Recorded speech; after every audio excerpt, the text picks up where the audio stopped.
Wait తగ్గడానికి ఏం చేయాలి?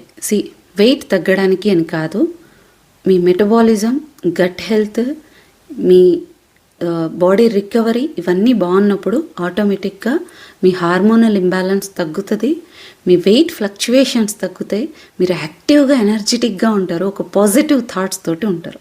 నేను చెప్తా, మరి చేస్తారా? కొంతమంది నా మాట వింటారు కదా, సరే వాళ్ళ కోసం ఇది, అందరికీ కాదు. మనకి చిన్నప్పటి నుంచి అన్నంని ఒక అమృతంలాగా చూపించేశారు. ఇది ఫస్ట్ గుర్తుపెట్టుకోండి. చిన్నప్పుడు మార్నింగ్ ఇడ్లీ, వడ, ఉప్మా, పొంగల్, మధ్యాహ్నం రైస్, మిల్లెట్స్ ఏదైనా కూడా అయి ఉండొచ్చు, నైట్ కూడా మళ్ళీ రైస్. అది నువ్వు హెల్దీనే అనుకుంటున్నావు, ఓకే నేను ఒప్పుకుంటా, హెల్దీనే అనుకుందాం. మన చిన్నప్పుడు స్కూల్లో బయట ఆడుకునే వాళ్ళం, ఇప్పుడు అలా ఉందా? లేదు కదా. యాక్టివ్గా ఉండేవాళ్ళం, ఉందా? లేదు కదా. ఒక టైంకి తినేవాళ్ళం, ఆ టైం ఇప్పుడు మెయింటైన్ అవుతుందా? లేదు కదా. అండ్ చాలా హ్యాపీగా ఉండేవాళ్ళం, చిన్న చిన్న వాటికి సంతోషపడేవాళ్ళం. అవతరాలు బాగుంటే మనం కూడా సంతోషంగా ఉండేవాళ్ళం. ఇప్పుడు ఉందా ఆ సిచ్యువేషన్? మనం బాగుంటే కూడా ఒక మాటనే అవతరాలు మనం బాధపెట్టడానికే చూసే సొసైటీలో ఉన్నాం.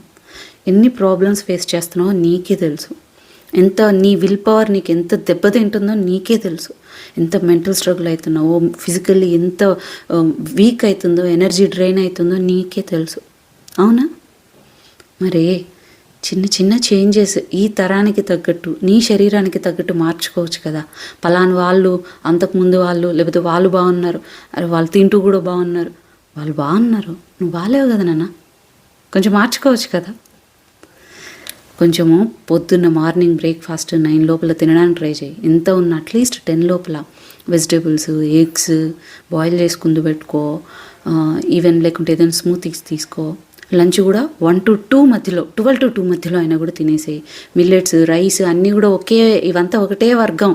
సో మిల్లెట్స్ పెట్టుకుంటావో, రైస్ పెట్టుకుంటావో పెట్టుకో, దానికి డబుల్ క్వాంటిటీ కర్రీ పెట్టుకో, వెజిటబుల్ కర్రీ ఏదైనా యాడ్ చేసుకో, దాంతోపాటు ఎగ్స్ కానీ, చికెన్ కానీ, ఫిష్ కానీ, పన్నీర్ కానీ ఇలాంటిది ఏదైనా ప్రోటీన్ సోర్స్ పెట్టుకో. నైట్ 7 లోపలే తినేసాయి. ఇప్పుడు ఒక సలాడ్స్ లాంటివి తిందాం, ఎగ్స్ సలాడ్, లేకుంటే వైట్ చనా సలాడ్, స్మూతీస్ ఇట్లాంటివి తీసుకుందాం. కొంచెం కార్బోహైడ్రేట్స్ తగ్గిద్దాం, ఎందుకంటే even high glycemic index foods తీసుకోవడం వల్ల కూడా బాడీ ఒక స్ట్రెస్ కింద తీసుకుంటుంది. దయచేసి ఇక్కడ అందరూ హెల్తీగా ఉండడానికి ట్రై చేస్తాం. మనం హెల్తీగా ఉన్నప్పుడు మన చుట్టుపక్కల సరౌండింగ్స్ కూడా హెల్తీగా ఉంటాయి, అందరూ బాగుంటారు. నువ్వు ఒక్కదానివి కేర్ తీసుకోవడం వల్ల సరౌండింగ్ అంతా కూడా బాగుంటుంది.